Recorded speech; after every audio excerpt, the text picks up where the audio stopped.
उसके 2 बेटे थे। एक का नाम था सुशील और दूसरे का नाम सुहास। दोनों भी अब बड़े हो गए थे। उनकी माँ दिन भर घर के काम करके बच्चों की तरफ ध्यान दिया करती थी। एक दिन शीला नदी पर कपड़े धोने के लिए जाती है। तभी वहाँ पैर फिसलने की वजह से गिर के शीला की कमर में मोच आ जाती है। उससे उठकर बैठना भी मुश्किल हो जाता है। एक दिन शीला अपने पति से, अजय मैं सोच रही हूँ कि सुशील की शादी कर दी जाए, इससे घर को संभालने के लिए कोई आ जाएगी। हाँ शीला, तुम सही कह रही हो, मगर इस बारे में मुझे सुशील से बात करनी पड़ेगी। मैं देखता हूँ, तुम चिंता मत करो। तभी सुशील घर आता है। सुशील अपनी माँ से, क्या बातें शुरू थी मेरे बारे में? मैं आया तो अचानक बंद हो गई।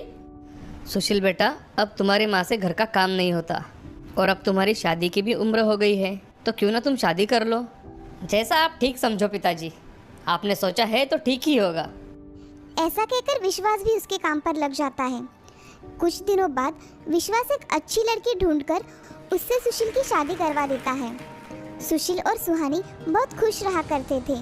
उनकी गृहस्थी बहुत अच्छे से चल रही थी। 2 महीनों बाद मास्टर विश्वास रिटायर्ड हो गए थे। अब वो दिन भर घर पर ही रहा करते थे। शीला और विश्वास दिन भर बातें करते और अपने नए बहू के साथ अपना समय बिताते थे। एक दिन विश्वास को हार्ट अटैक आकर उनकी मौत हो जाती है। उनके बाद घर में बड़ा बेटा सुशील और छोटा बेटा सुहास अपनी माँ के साथ रहा करते थे। अब सुशील की पत्नी सुहानी कोई भी काम ढंग से ना हो तो सास और देवर को बोल लगाया करती थी। एक दिन बहुत सारा खाना घर में बच जाता है। सास ने खाने से मना कर दिया। तब सुहानी ने, बहू मुझसे ये खाना नहीं खाया जाएगा। हाँ, यहाँ कौन सी मेहनत करनी पड़ती है। भाभी, माँ को कुछ मत कहो, वह खाना कल का है, उसकी तबीयत के लिए वह ठीक नहीं है। अरे यहाँ क्या सब फोकट में आता है? तुम्हें क्या मेहनत करनी पड़ती है?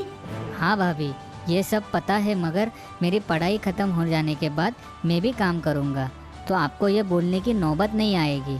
तेवर तो देखो, मुझसे आवाज ऊपर करके बात करते हैं। तुम रुको, मैं तुम्हारे भैया से बात करके इस समस्या का समाधान निकालती हूँ। मैं ये हर रोज के किटकिट से परेशान हो गई हूँ।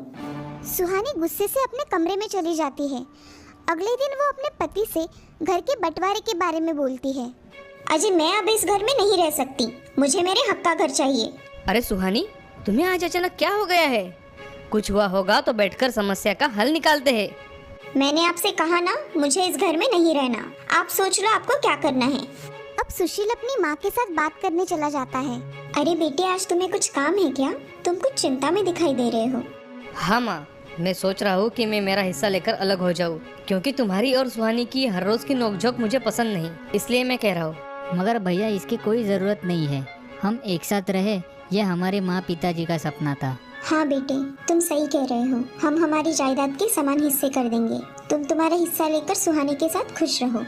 माँ, मैं जमीन में से 2 एकड़ जमीन ले लेता हूँ, बाकी की 3 एकड़ जमीन में सुहास को दे देता हूँ। ठीक है भैया, मुझे कोई आपत्ति नहीं है, मुझे तुम्हारा निर्णय मंजूर है। बेटा, तुमने सब तय कर ही लिया है तो यही ठीक होगा कि हम दोनों इसमें ना बोले। माँ, मैं कल ही हमारी दुकान का काम कर लूँगा और वहाँ रहने के लिए चला जाऊँगा। जैसा तुम्हें ठीक लगे बेटा। ऐसा कहकर सुशील वहाँ से चला जाता है। माँ और सुहास को बहुत दुख होता है कि सुशील उनसे ऐसी बातें कर रहा था। कुछ दिनों बाद सुशील अपने दुकान का काम पूरा करके वहाँ ही घर बनवा लेता है। दोनों भी वहाँ रहने के लिए चले जाते हैं। अब वो दोनों चले जाने के बाद शीला सुहास से, बेटा, मुझे ऐसा लगता है कि अब तुम काम पर ध्यान दो और साथ में तुम खेती भी कर सकते हो। मगर माँ, उस खेती में आज तक कुछ आया नहीं, तो अब क्या आएगा? तुम प्रयत्न करके तो देखो, तुम्हारे परिश्रम जाया नहीं जाएंगे। तुम मेहनत तो करो बेटा। माँ, तुम कह रही हो तो मैं प्रयत्न करके देख लेता हूँ। अगले दिन से सुहास अपने खेत में काम करने चला जाता है। सालों से बंजर पड़ी हुई जमीन उपजाऊ बनाने के लिए उसको बहुत मेहनत लगती है। सुहास हार ना मानकर बहुत मेहनत करता है और उस खेत में गेहूं के बीज लगाता है। उस खेत में सुहास दिन रात मेहनत करके गेहूं का अच्छा उत्पादन लेता है। सुहास अपना गेहूं बाजार में बेचने चला जाता है और तभी सुहास व्यापारी से बात करता है। रामदास सेठ, मैंने इस साल में खेत में गेहूं का उत्पादन किया है, क्या आप मेरे गेहूं खरीदेंगे? हाँ, खरीदूंगा, मगर मुझे गेहूं कैसा है यह देखना पड़ेगा। सुहास के लाए गेहूं उन्हें देखते ही पसंद आ जाते हैं।